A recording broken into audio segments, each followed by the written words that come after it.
الحمد لله نحمده ونصلي ونسلم على رسوله الكريم أما بعد فأعوذ بالله من الشيطان الرجيم بسم الله الرحمن الرحیم۔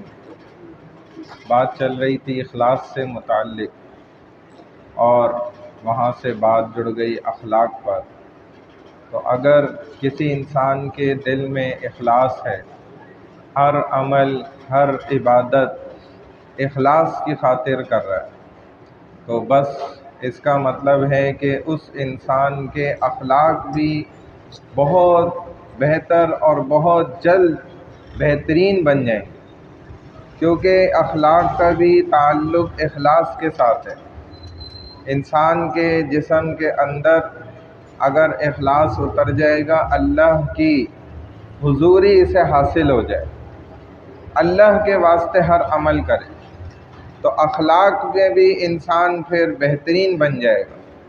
اسی لیے عرض کیا نا، کسی نے بڑی زبردست بات کہی، فرمایا کہ اس وقت پوری دنیا میں تقریباً اکثر عبادات کے پیچھے جو لوگ لگے ہوئے ہیں، اس گویا روڈ پر نا، اس سڑک پر، اس شارے پر رش لگا ہوا ہے، چاہے نماز کی سڑک ہے، روزے کی سڑک ہے، زکوٰۃ کی ہے، حج و عمرے کی ہے، علم و عمل کی ہے، یا کسی بھی عبادت کی سڑک ہے، تو اس پر رش لگا ہوا ہے۔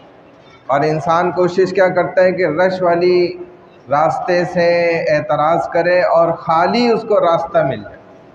چنانچہ ہمارے بڑے بزرگ اللہ والے فرماتے ہیں اور علماء بھی فرماتے ہیں کہ جو اخلاق ہے نا، اس کا راستہ، اس کی سڑک خالی پڑی ہوئی۔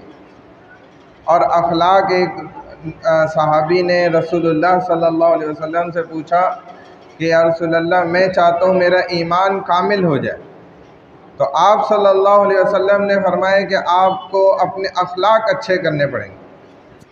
ایک عالم دین فرمانے لگے کہ چند لوگ میرے پاس آئے جو کرکٹر تھے، انہوں نے کہا کہ ہم نے اپنی ساری زندگی تو کرکٹ میں گنوا دی، زور سارا ادھر ہی لگا دیا، اب ہمیں کوئی شارٹ کٹ راستہ بتا دیں جنت میں جانے کا۔ تو انہوں نے فرمایا کہ بھائی، بہترین شارٹ کٹ راستہ یہ ہے کہ تم اپنے اخلاق اچھے بنا لو۔ تو وہ کہنے لگے یہ تو بڑا مشکل کام ہے۔ اچھے اخلاق، سامنے والا آپ کو گالی دے رہا ہو اور آپ پیتے جائیں، برداشت کرتے جائیں، صبر کرتے جائیں، آپ کے مزاج کے خلاف ہوتا رہے اور آپ برداشت کرتے چلے جائیں، پہاڑ بن جائیں اس کے سامنے۔ ایسے لوگ بڑے تھوڑے، آٹے میں تو نمک بھی پھر بھی کوئی تعداد رکھتا ہے، یہ تو شاید اس سے بھی کم ہوتا ہے۔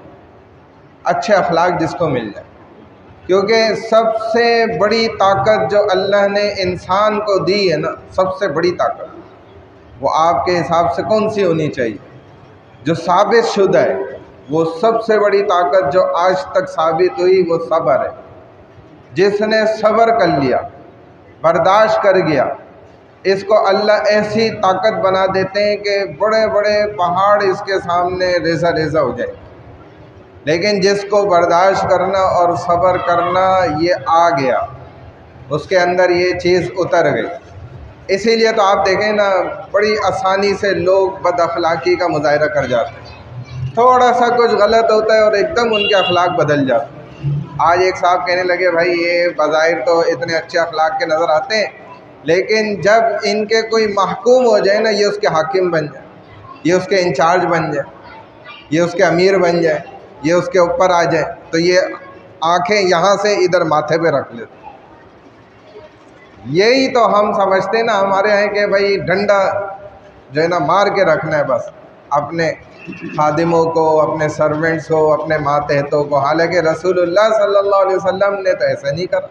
ہمیں نبی علیہ السلام نے یہ اخلاق نہیں سکھلائے، بلکہ آپ نے تو اپنے ماتحتوں کے ساتھ بھی بڑی نرمی کے ساتھ معاملات کیے، اور ایک آدھ دن نہیں بلکہ کئی کئی زمانے تک۔